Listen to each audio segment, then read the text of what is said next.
seed dropping machine. So these are the sensor places. You go to fix the proximity sensor here. So each place it will be sensing. So at that time each row will be detecting.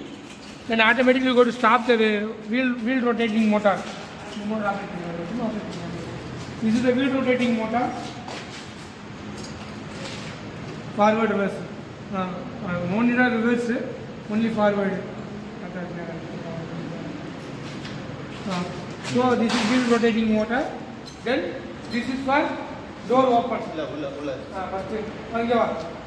This is for rack and pinion for downward. Down that one. Up and down. This is for up and down motion. For dipping that bucket. Then you go to open the seed. This is the seed container.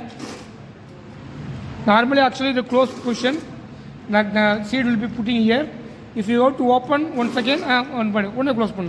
So you got to immediately close the top. This will be going the seeds. After putting the seeds, you going to once again you go to put it will be back to the original position. To the original position.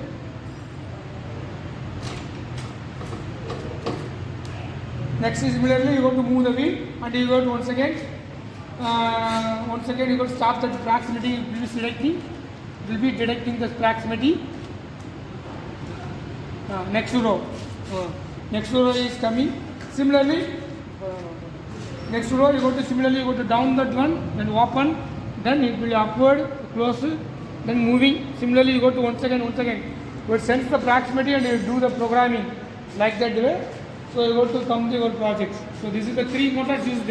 One for wheel movement, one for door open, seed dropping, one for depthing to that sand depthing. This is the proximity sensing.